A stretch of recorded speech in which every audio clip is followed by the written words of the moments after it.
चलिए तो आज हम स्टार्ट करते हैं क्लास 11th फिजिक्स का रिलेटिव मोशन के टॉपिक चल रहे थे और उसमें हम लोगों ने देखा कि वन डायमेंशनल जो है रिलेटिव मोशन रहेगा तो उसके क्वेश्चन हम कैसे सॉल्व करेंगे। और आज हम लोग पढ़ेंगे टू डायमेंशनल रिलेटिव मोशन तो हमें पढ़ना है 2D रिलेटिव मोशन। 2D जो रिलेटिव मोशन होता है उसके बारे में हम देखेंगे और उससे रिलेटेड क्वेश्चन हम सॉल्व करेंगे, देखेंगे कैसे जो है उस तरह के क्वेश्चन हमको सॉल्व कर पाते हैं। तो जैसे सपोज कि टू डायमेंशनल रिलेटिव मोशन हम देखेंगे रैन और जो रैन से रिलेटेड जितने प्रॉब्लम होते हैं, बरसात हो रहा है, कोई व्यक्ति अगर चल रहा है तो अम्ब्रेला अपना किस डायरेक्शन में लगाएगा, परपेंडिकुलर लगाएगा, थोड़ा सामने झुका के लगाएगा, थोड़ा पीछे झुका के लगाएगा, किस डायरेक्शन में जो है हमारा वो अम्ब्रेला लगाएगा। इस तरह से जो रिलेटेड जो हमारा प्रॉब्लम होता है उस प्रॉब्लम को हम यहाँ पर सॉल्व करने की कोशिश किया जाता है। तो सबसे फर्स्ट हम देखते हैं, जैसे सपोज ये बरसात हो रहा है और ये बरसात की बूंदें हैं और बरसात की बूंदें मान लीजिए यहाँ पर आपको गिर रहा है, ऐसे ऐसे बरसात की बूंदें आपको गिर रहा है, ड्रॉप कर रहा है बरसात की बूंदें, ठीक ना, ऐसे ऐसे बरसात की बूंदें हो रही है। मान लीजिए इसकी स्पीड जो है 40 km पर आवर है, यानी 40 km पर आवर की स्पीड से जो है हमारी बरसात हो रही है। और यहाँ पर एक पर्सन खड़ा है, हम सपोज कर ले रहे हैं कि एक पर्सन जो है यहाँ पर खड़ा है, इसके हाथ में क्या है, अम्ब्रेला है। तो वो अम्ब्रेला जो है किस डायरेक्शन में लगाएगा, हमें ये बताना है कि व्यक्ति जो है अम्ब्रेला अपना जो है किस डायरेक्शन में लगाएगा, किस डायरेक्शन में वो जो है छाता लगाएगा। ठीक, ये हमें यहाँ पर कैलकुलेट करना है कि इसके छाता का डायरेक्शन कितना होगा, क्या वो उसके परपेंडिकुलर लगाएगा या थोड़ा सा कुछ एंगल बनाते हुए पीछे की तरफ झुका के लगाया जाएगा, सामने की तरफ लगा के झुका के लगाएगा, ये कैलकुलेट करना है। यहाँ पर बरसात की बूंदे, बरसात का जो रैन का जो स्पीड है, ये स्पीड आपका रैन दे रखा है, ये स्पीड ऑफ रैन, स्पीड का रैन है। तो बरसात की बूंदें जो 40 की स्पीड से गिर रही है, यहाँ पे एक आदमी खड़ा है जो अपना छाता किस डायरेक्शन में लगाएगा ताकि वो बरसात से क्या हो सके, बच सके। ठीक, हमें फाइंड करना है यहाँ पर velocity of relative velocity of rain with respect to man के रिस्पेक्ट में रैन की वेलोसिटी क्या होगा, इसको हम फाइंड करते हैं। Velocity of rain with respect to man के रिस्पेक्ट में वेलोसिटी ऑफ क्या होगा, रैन का। तो आपको पता है, जो मैंने बताया था, velocity of rain with ground minus velocity of man with ground. यहाँ पर हम इस तरह से कैलकुलेट करेंगे। तो आप देख रहे हैं कि velocity of man with rain दिया है कि velocity of rain with respect to ground आपका 40 km दिया है। क्योंकि वो नीचे की तरफ गिर रहा है, डाउनवर्ड डायरेक्शन में गिर रहा है, इसलिए हम कह सकते हैं कि यहाँ पर जो उसकी वेलोसिटी होगी 40 -40 होगी, क्योंकि वो डाउनवर्ड डायरेक्शन में आपका रैन क्या है, गिर रहा है। ठीक, तो यहाँ पर हम देख सकते हैं जो इसकी वेलोसिटी होगी 40 km का होगा, 40 J होगा, क्योंकि नीचे की तरफ जो है क्या है, y x और z होता है, z डायरेक्शन में वेलोसिटी z डायरेक्शन नीचे की तरफ गिर रहा है, तो इसलिए हमको क्या बोलेंगे कि 40 J की स्पीड से वेलोसिटी से रैन हमारा गिर रहा है। तो यहाँ पर अगर हम रखते हैं तो ये जाएगा 40 J minus velocity of man with respect to ground, velocity of man with respect to ground की अगर हम बात करते हैं तो चूंकि मैन रेस्ट में है इसलिए इसकी वेलोसिटी क्या होगा, 0 हो जाएगा। इसलिए velocity of rain with respect to man जो होगा 40 J के बराबर होगा, ये हो जाएगा वेलोसिटी ऑफ द मैन जो है किस स्पीड से आपका गिर रहा है, जो हमारा रैन की जो स्पीड है वो किस स्पीड से है, तो 40 km पर जूल के स्पीड से होगा। अब वो अम्ब्रेला किधर लगाएगा पर्सन, तो हम देखते हैं कि जो हमारा मैन है क्योंकि यहाँ पर रेस्ट के पोजीशन में है और बरसात की बूंदें क्या हो रहा है, नीचे परपेंडिकुलर जो है नीचे आपका 40 J के स्पीड से गिर रहा है। तो अगर वो अपना छाता क्या करे, इस तरह परपेंडिकुलर डायरेक्शन में अगर लगाए, ऊपर की तरफ लगाए, तो क्या होता है, बरसात से बच सकता है, उसके ऊपर कोई बरसात की बूंदें नहीं गिरेगी। इसलिए जो है मैं अपना छाता कहाँ लगाएगा, इस डायरेक्शन में परपेंडिकुलर डायरेक्शन में अम्ब्रेला जो अपना लगाएगा और वो बरसात से क्या हो सकता है, बच सकता है। ठीक, नेक्स्ट क्वेश्चन देखते हैं हम, नेक्स्ट क्वेश्चन क्या कह रहा है। ओके, तो यहाँ पर जो है क्योंकि माइनस लगाएंगे, मैंने बोला ये आपका माइनस होगा, इसे आप करेक्ट कर लीजिएगा। नेक्स्ट क्वेश्चन हम देखते हैं, आप नेक्स्ट क्वेश्चन हम लेके चलेंगे कि रैन ट्रैक 40 के स्पीड से जा रहा है और एक पर्सन जो है साइकिल पर बैठा हुआ है और साइकिल पर जो है वो बैठ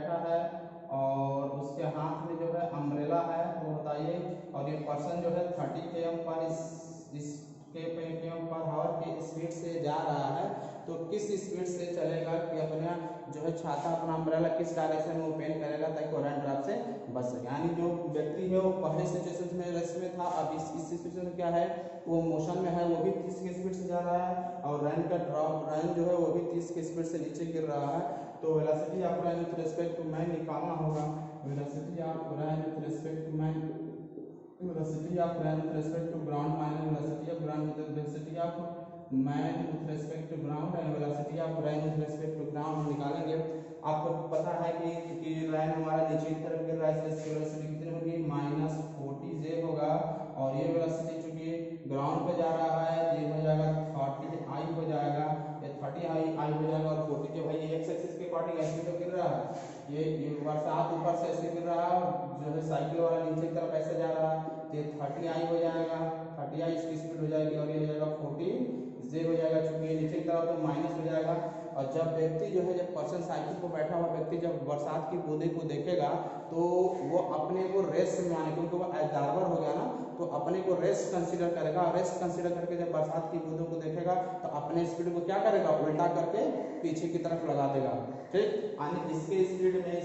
क्या करेगा उल्टा करके पीछे की तरफ लगा देगा, इसलिए इसकी वेलोसिटी को भी क्या लेंगे velocity of man with respect to ground की अगर हम बात करते हैं तो क्या होगा -30 जे के बराबर हो जाएगा। तो यहाँ पे जब हम रखेंगे तो ये हो जाएगा -40 जे और -30 आई तो ये आपकी जो वेलोसिटी हो जाएगी velocity of rain with respect to man equal to -40 j -30 i के बराबर हो जाएगी velocity of the man with respect to ground. अब देखते हैं कि वो अम्ब्रेला किस डायरेक्शन में खोलेगा। तो अम्ब्रेला का डायरेक्शन में देखना होगा तो हम क्या करेंगे कि यहाँ से देखेंगे कि हमारा जो रैन ड्रॉप है वो नीचे 40 जे के स्पीड से नीचे की तरफ आ रहा है और मैन जो है क्या है अपना इधर जा रहा है 30 के स्पीड से 30 जे के 40 के स्पीड से नीचे की तरफ जा रहा है, 30 के स्पीड से जा रहा है। अब पैरेललोग्राम लॉ से आपको पता है कि पैरेललोग्राम लॉ जब हम लगाते हैं तो क्या करेंगे यहाँ से जो है हम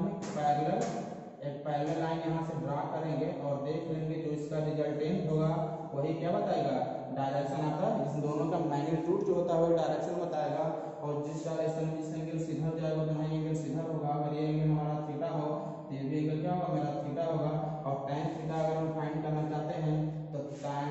थीटा इक्वल टू क्या हो जाएगा बताइए tan थीटा इक्वल टू तो ये परपेंडिकुलर भाई तो हमारा क्या हो जाएगा अगर हम यहाँ से वैल्यू निकालना चाहते हैं tan थीटा का तो tan theta equal to 3 by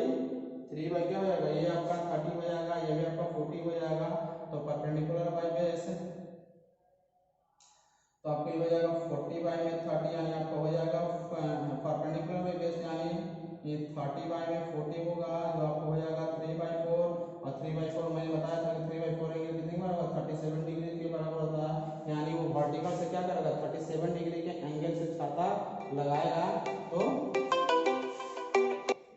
vertical से जो है 37 डिग्री के एंगल पर अम्ब्रेला खोलेगा तो रैन ड्रॉप से क्या हो सकता है बच सकता है, ठीक ना। तो इसको नोट करिए तो फिर हम दूसरा सिचुएशन देखते हैं। अगर इसी में मान लीजिए पूछ देगा what is the speed of the velocity, speed पूछ दिया ठीक ना, स्पीड पूछ दिया आपका मैग्नीट्यूड का स्पीड पूछ देगा कितना होगा ठीक ना। तो हम क्या निकालेंगे आपको पता ही है स्पीड हमें निकालना होगा तो इसकी स्पीड वेलोसिटी का स्पीड हमें पता है, इसका मैग्नीट्यूड अगर पूछ देता है तो इसकी वैल्यू क्या हो जाएगा अंडर रूट क्या होगा ये आपको पता है यहाँ से निकालेंगे 14 का स्क्वायर 16 और ये आपको हो जाएगा 914 का स्क्वायर और 14 का स्क्वायर और 30 का स्क्वायर निकालेंगे और इसका स्क्वायर रूट अगर हम निकाल लेते हैं क्या हो जाएगा इसका स्क्वायर रूट निकालेंगे क्या होगा 50 हो जाएगा। तो 50 के स्पीड से क्या होगा नीचे की तरफ हमारा गिर रहा है तो इस तरह हम क्या करेंगे इसकी स्पीड को भी फाइंड कर सकते हैं। ओके तो इसे नोट करिए तो फिर हम नेक्स्ट क्वेश्चन देखते हैं। चलिए नेक्स्ट क्वेश्चन देखते हैं। हम सपोज कर लेते हैं कि एक बरसात की बूंदे हैं जो 60 के स्पीड से नीचे आ रहा है, किस स्पीड से आ रहा है 60 के स्पीड से नीचे आ रहा है, इसकी स्पीड जो है 60 km/h है और एक आदमी है जो गाड़ी पर बैठा हुआ है बस पर बैठा हुआ है जिसकी स्पीड जो है मेरा 30 है 30 के स्पीड से वो मोशन कर रहा है। ये जो है 30 km ले लीजिए, 30 km 40 km पर आवर की स्पीड से 40 km भी ले सकते हैं, 60 km और चलिए 80 ले लेते हैं ताकि कैलकुलेशन हमारा ठीक हो जाएगा, ठीक है। 80 km पर आवर के स्पीड से हम इसको, ये जो है स्पीड से चल रहा है और बरसात की वजह 60 km की स्पीड से आ रही है, तो रिलेटिव मोशन हमें निकालना है। Relative motion of the rain with respect to क्या हो जाएगा, इस बस के रिस्पेक्ट में कितना होगा, तो हम क्या निकालेंगे, relative motion of run with respect to bus क्या हो जाएगा, relative motion of run with respect to ground minus relative motion of bus with respect to ground. तो इसका जो रन की स्पीड क्या होगा, ग्राउंड की स्पीड में -60 जो नीचे की तरफ होगा, ये आपका ग्राउंड पे जा रहा है, क्या होगा 80 I के बराबर हो जाएगा 180 I। अब यहाँ पर हम लगाएंगे velocity of run with respect to bus, तो velocity of run with respect to ground आपको क्या है -60 और ये क्या हो जाएगा -80 क्योंकि स्पीड उल्टा होके लगेगी तो -80 हो जाएगा, ठीक। तो ये हो जाएगा J और ये हो जाएगा I, ये हो जाएगा velocity of run with respect to bus, ठीक है। अब हम देखते हैं कि ये किस डायरेक्शन से किस एंगल में अपना, किस एंगल में जो है छत पर कोई पर्सन बैठा हुआ है ना, या बस है, बस जा रहा है, तो बस का अगर डायरेक्शन पता चलेगा, करना चाहें कि किस डायरेक्शन में यहाँ से कोई व्यक्ति अम्ब्रेला अपना ओपन करेगा। सपोज ये बस अपना खुला हुआ है, ठीक है, खुला हुआ है बस, ठीक है। यहाँ पर एक आदमी अगर बैठा हुआ है, ठीक है, तो किस डायरेक्शन में जो है हमारा अम्ब्रेला ओपन करेगा, ये हमें यहाँ पर अगर कैलकुलेट करना हो तो हम क्या करेंगे, बता सकते हैं कि किस डायरेक्शन में अम्ब्रेला ओपन करेगा। तो हम इसका एंगल निकालना चाहते हैं, तो ये आपका 80 के स्पीड से नीचे जा रहा है, ये क्या है 30 की स्पीड, तो 30 मेरा ये जब 60 है, ये सॉरी 60 की स्पीड से नीचे जा रहा है, 60 है, ये आपका 80 है। यहाँ से अगर हम रिजल्टेंट निकालना चाहते हैं तो क्या होगा रिजल्टेंट हमारा, यहाँ से अगर ये एंगल मेरा कितना होगा, थीटा होगा, तो ये एंगल कितना होगा, थीटा के बराबर हो जाएगा। यहाँ से निकालेंगे tan थीटा, tan थीटा की वैल्यू निकालेंगे तो परपेंडिकुलर यानी 80 में 60 करेंगे तो 8 में 6 और शायद ये आपको जो है 53 के आसपास आता है एंगल, तो आपका 53 डिग्री हो जाएगा एंगल, है ना। तो इस तरह हम निकाल सकते हैं। और इसकी अगर स्पीड आप निकालना चाहते हैं तो VIR इसकी स्पीड हम निकालेंगे तो क्या हो जाएगा 60 का स्क्वायर प्लस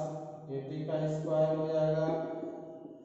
ये हो जाएगा आपका 6400 और ये हमें लग रहा है कि 100 जो है आएगा, तो इसकी स्पीड क्या हो जाएगी 100 km पर आवर हो जाएगी। इतना km पर आवर की स्पीड से क्या करेगा, इसकी वेलोसिटी या स्पीड हो जाएगी। तो इस तरह हम इस क्वेश्चन को सॉल्व कर सकते हैं। नेक्स्ट सिचुएशन चाहेंगे तो इस तरह के 2 डायमेंशनल मोशन में इसी तरह के क्वेश्चन होते हैं और इस तरह के सिचुएशन में हम क्वेश्चन को 2 डायमेंशनल में भी सॉल्व कर सकते हैं। और हम चाहें तो 1 डायमेंशनल के क्वेश्चंस में मैंने पिछले वीडियो में अपलोड किया था, आप वहाँ से भी देख सकते हैं। और ये 2 डायमेंशनल के सारे क्वेश्चन है, तो इसे नोट करें। तो नेक्स्ट क्वेश्चन हम देखते हैं। चलिए तो नेक्स्ट क्वेश्चन सॉल्व करते हैं। नेक्स्ट क्वेश्चन आपके सामने दे रखा है कि ये क्वेश्चन जो है AIEEE में आया है और AIEEE में 2005 में पूछा गया था। AIEEE का क्वेश्चन, इसलिए मैंने इसको सोचा आपको बता दूं। जो 2008 में 2005 में इस क्वेश्चन को पूछा गया था, ठीक ना, तो इसलिए क्वेश्चन को थोड़ा इंपॉर्टेंस बन जाता है। कह रहा है कि a bullet fix into fired into a fix target loss half of its velocity after penetrating 3 centimetre. कह रहा है कि बुलेट है जो फिक्स टारगेट के लिए फायर किया जा रहा है, जो 3 सेंटीमीटर को धंसने के बाद अपनी आधी वेलोसिटी ख़त्म कर देता है, ठीक। तो how much further will it penetrate before coming to rest, तो रेस्ट में आने से पहले वो और ज़्यादा कितना पेनेट्रेट करेगा, ठीक ना। हमको ये एज्यूम कर लेना है कि it is the face constant resistance of the motion, motion के सामने जो रेजिस्टेंस जो है कांस्टेंट है, ठीक ना। तो आपसे कह रहा है फर्स्ट केस में कि उसकी सपोज कर लेंगे कि अगर उसकी इनिशियल वेलोसिटी, इनिशियल अगर हम सोल्यूशन सॉल्व करते हैं, अगर उसकी इनिशियल वेलोसिटी अगर मेरा u हो तो 3 सेंटीमीटर डिस्टेंस करने के बाद जो उसकी वेलोसिटी होती है v जो होता है क्या हाफ हो जाता है, मतलब आधा हो जाता है। तो v इक्वल टू क्या होगा u/2 हो जाएगा और डिस्टेंस जो आपका 3 मीटर दे रखा है। यानी जब 3 सेंटीमीटर पेनेट्रेट कर रहा है तब इनिशियल वेलोसिटी की वेलोसिटी क्या करता रहा है, आधे के बराबर खत्म हो जा रहा है। तो हम यहाँ से निकाल सकते हैं v square equal to u square minus 2as से इनिशियल वेलोसिटी उसका final velocity u/2, initial velocity आपका u है u स्क्वायर, ये आपका v स्क्वायर हो जाएगा इंटू 2a और s के जगह 3 रखेंगे हम। तो इसको सॉल्व करेंगे तो u square by 4 into you square minus 2as, और इसको सॉल्व करेंगे तो s के जगह 3 है, 3 2 6 भी कह सकते हैं, 6a ये हो जाएगा 6a equal to e square minus e square by में 4 and this will be equal to 4 u square minus u square by में 4 and 6a equal to 3 u square by 4, 3 2 6, 3 2 6 हो जाएगा, a इक्वल टू आपको you square by में 8। तो ये जो हमारा बनता है एसलेशन यू स्क्वायर बाई 8 हो जाएगा। अब सेकेंड केस में कह रहा है कि how much further will it penetrate, और आगे वो कितना पेनेट्रेट करेगा कमिंग टू रेस्ट में आने से पहले। तो रेस्ट में आएगा तो उसकी इनिशियल वेलोसिटी इतना ही हो जाएगा। उस समय जब वो 3 मीटर के बाद इसकी इनिशियल वेलोसिटी इतना होगा, क्योंकि इसके बाद वो रेस्ट में आएगा, तो रेस्ट में आएगा तो उस समय उसकी फाइनल वेलोसिटी कितनी हो जाएगी, v इक्वल टू 0 हो जाएगा, और इनिशियल वेलोसिटी u बाई क्या लेके चलेंगे हम t, क्योंकि अब आधे मीटर के बाद की वेलोसिटी के लिए हाफ जो है मेरा इनिशियल वेलोसिटी हो जाएगा। अरे 3 मीटर के बाद जो वेलोसिटी हम देखेंगे तो वो हमारा इनिशियल वेलोसिटी u/2 हो जाएगा। और यहाँ से जब हम कैलकुलेट करते हैं तो आपसे कितने मीटर डिस्टेंस पूछ रहा है, तो फिर लगा देंगे हम v square equal to u square minus 2as, तो v स्क्वायर यानी 0 के बराबर है u स्क्वायर, यानी u/2 का स्क्वायर हो जाएगा इंटू 2a आपकी वैल्यू कितने दे रखा है,